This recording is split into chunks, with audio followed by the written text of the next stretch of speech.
मनोज जरांगे पाटील यांच्या पोषणाच्या इशाऱ्यानंतर सरकारच्या शिष्टमंडळानं त्यांची भेट घेतली। यावेळी आमदार प्रसाद लाड, मंत्री राधाकृष्ण विखे पाटील, इतर अधिकारी उपस्थित होते।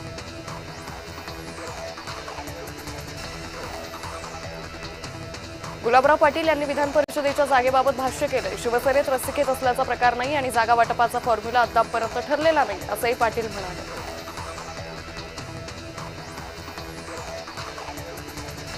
प्रलंबित कुणबी प्रमाणपत्राबाबत आढावा घेतलाय, कामचुकार अधिकाऱ्यांवर कारवाईच्या सूचना केल्यात, अशी माहिती राधाकृष्ण विखे पाटलांनी जरांगेंच्या भेटीदरम्यान दिली।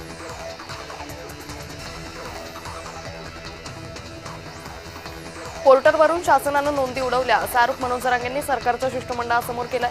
त्यानंतर मंत्री विखे पाटील यांनी न्यायमूर्ती शिंदे जरांगेंशी बोलणं करून दिलं। न्यायमूर्ती शिंदेंसोबत जरांगेंनी फोनवरून चर्चा केली। खासदार श्रीकांत शिंदेंनी पुण्यातील विषारी दारू मृत्यू प्रकरणाबाबत भाष्य केले। विषारी दारू प्यायल्यामुळे मृत्यू झाल्याच्या प्रकरणात सरकार कठोर कारवाई करणार, असं शिंदे म्हणाले। नाशिक विधान परिषद जागेसाठी भाजप शिवसेनेत रस्सीखेच सुरू असतानाच भाजपातही अंतर्गत चुरस वाढली। मंत्री गिरीश महाजनांचे 2 निकटवर्तीय निलेश बोरा, गणेश गीते उमेदवारीवरून आमने सामने आले। नागपुरात माजी मंत्री रणजित देशमुख यांच्या नावानं यंदा ग्रामविकास पुरस्कार वितरित करण्यात आले। यावेळी मुख्यमंत्री फडणवीस, चंद्रशेखर बावनकुळे, जयकुमार गोरे यांची उपस्थिती होती।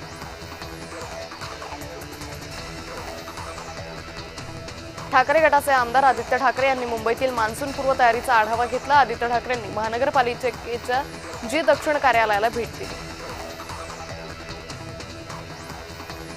खासदार श्रीकांत शिंदे यांना भेटण्यासाठी आलेल्या 78 वर्षीय वृद्धाचा हृदयविकाराच्या झटक्यानं मृत्यू झालाय। बीडच्या केस दौऱ्यावर असताना ही घटना घडली। रसूल सय्यद असं या वृद्धाचं नाव आहे। खासदार श्रीकांत शिंदे यांना निवेदन देण्यासाठी आलेल्या रसूल सय्यद यांचं हृदयविकारानं निधन झालं। खासदार शिंदेंनी सय्यद कुटुंबियांची भेट घेत सांत्वन केलं आणि 5 लाख रुपयांची आर्थिक मदत सुपूर्द केली। पुण्यातील विषारी दारू प्रकरणी रोहित पवार आक्रमक झाले। पोलीस प्रशासनाचा दारू विक्रीत सहभाग असल्याचा गंभीर आरोपही रोहित पवारांनी केला। संतप्त नागरिकांनी हडपसरमधील दारू अड्ड्याची तोडफोडही केली।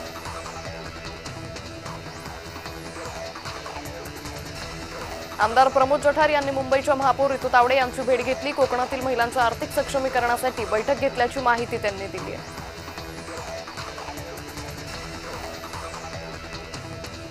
बॉलिवूड अभिनेता सोनू सूद यांना राजकारणात येण्याचे संकेत दिले। येत्या काळात अभिनेता सोनू सूद राजकारणात प्रवेश करण्याची शक्यता आहे।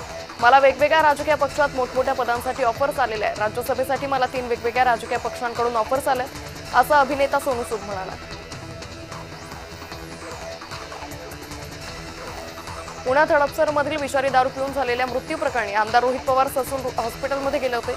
यावेळी त्या अधिकाऱ्यांवर संतापले। ससूनमधील अधिकाऱ्यांनी आमदार रोहित पवारांना मृतांची माहिती देण्यात टाळाटाळ केल्याचं रोहित पवारांनी म्हटलंय।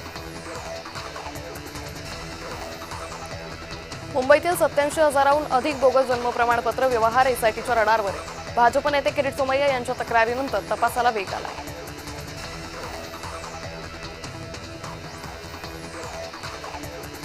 फडणवीस आणि शिंदेंच्या दिल्ली दौऱ्यानंतरही महायुतीतील जागा वाटपाचा पेच कायम आहे। संभाजीनगरच्या जागेबाबत भाजपाचं प्रदेश नेतृत्व आग्रही असल्याची सूत्रांची माहिती आहे।